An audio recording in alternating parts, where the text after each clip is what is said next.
स्वागत करती हूँ, अभिनंदन करती हूँ अपने YouTube चैनल पे। बहुत ही प्यारा सा सोहर गीत लेके आई हूँ। गीत पसंद आए तो ज़्यादा से ज़्यादा शेयर करना, हमारे चैनल को आप लोग ज़्यादा से ज़्यादा सपोर्ट करना। जो भी बहनें हमारे चैनल पे नई हैं, प्लीज़ आप लोग हमारे चैनल को ज़्यादा से ज़्यादा सपोर्ट करो, चैनल को सब्सक्राइब कर लेना। बहुत ही प्यारा सा सोहर गीत लेके आई हूँ।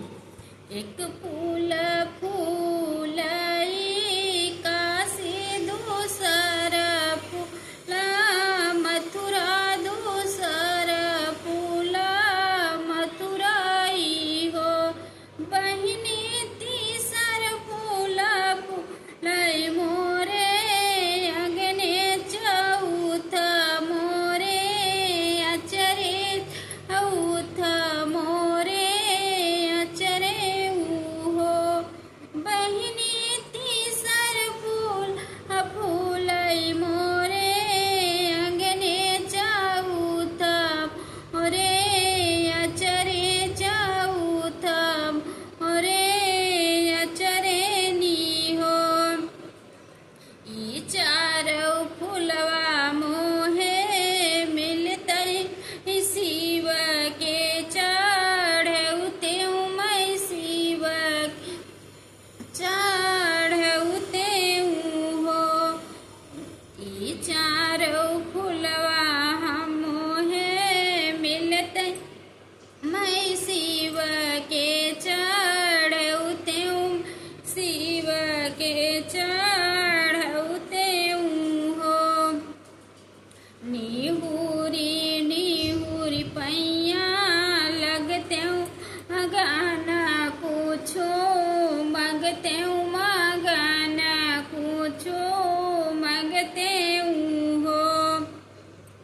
केहू के दिया शिव जी एक लाल केहू हे दुई लाल केहू दुई लाल हो।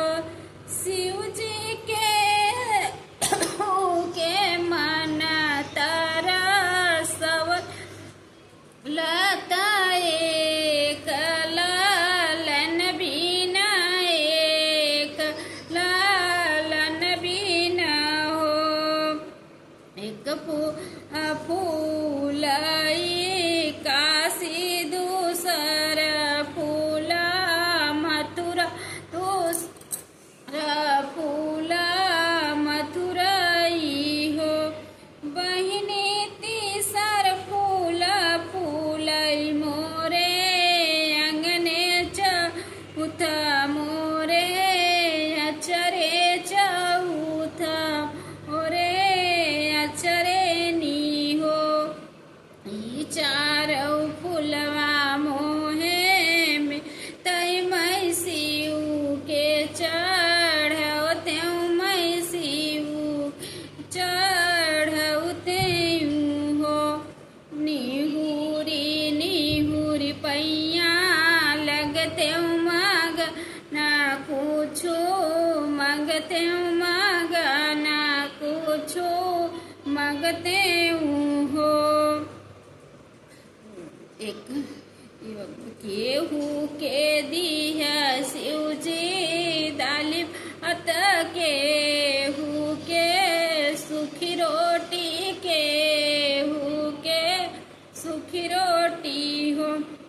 शिव जी केहू के मातर सवलत एक रोटी न एक रोटी भी न हो।